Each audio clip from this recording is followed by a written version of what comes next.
এখন পর্যন্ত প্রতি বিপ্লবের তৎপরতা রীতিমতো বহাল আছে। আমরা জানি না আগামী দিনগুলো কিরকম করে আসবে।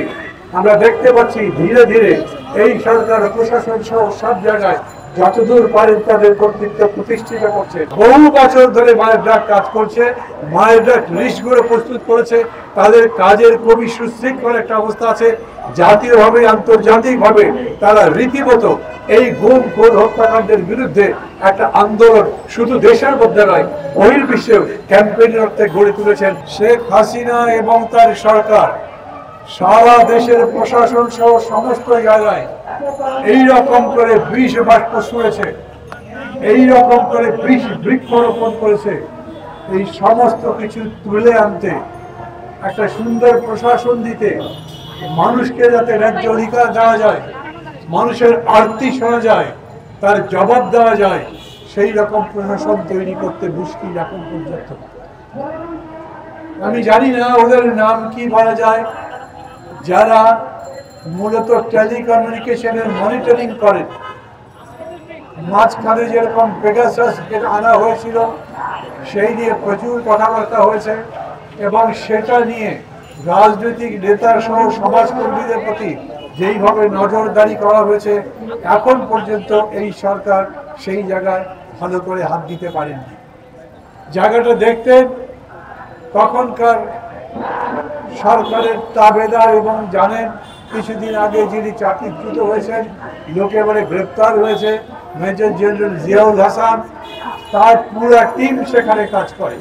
আমি মনে করি এখন যারা ক্ষমতায় আছেন তার একটা বিশাল, সবাই জানেন, ছাত্র গণ-অভ্যুত্থানের ফসল।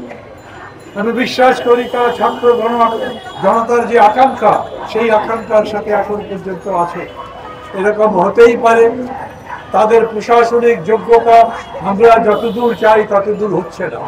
এরকম হতেই পারে তাদের এই মুহূর্তেই যে কাজগুলো করা দরকার ছিল তার চাইতে আরো বেশি জরুরি কাজে তারা ব্যস্ত আছে। আবার যতদূর যোগাযোগ হয় আমি দেখি যারা যারা এখানে কাজ করছেন তারা দিন রাত পরিশ্রম করছেন, খুবই ঘনিষ্ঠতা থাকা সত্ত্বেও ফোন ধরবার সময় পাচ্ছেন না। গতকাল আপনারা দেখা করেছিলেন, তারা বলেছেন আমরা তো আপনাদেরই লোক, আপনাদের কাজ করবার জন্যই আমরা এখানে এসেছি।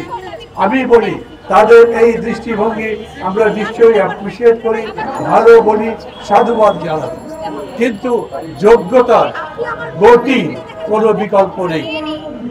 এখন পর্যন্ত প্রতি বিপ্লবের তৎপরতা রীতিমতো বহাল আছে। আমরা জানি না আগামী দিনগুলো কিরকম করে আসবে।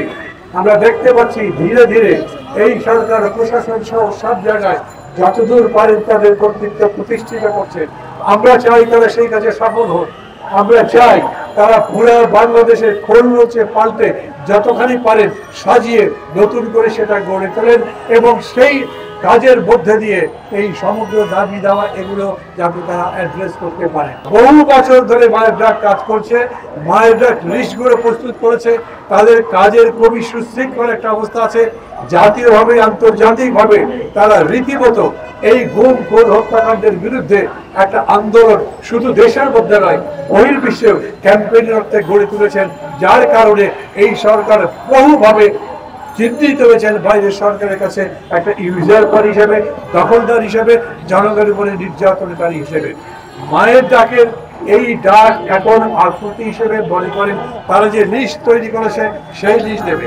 তার বাইরে যদি কোনো কিছু থাকে প্রত্যেকটা বিষয়ের সূক্ষ্ম তদন্ত করে এবং যদি তারা সন্দেহাতীত ভাবে বলতে পারে যে এই মানুষগুলো তাদের এই গুমে ইনভলভ ছিল, তাদের সবাইকে যাতে অনতিবিলম্বে গ্রেফতার করা হয়, বিচারের মধ্যে আনা যায়, এই কাজ করতে হবে।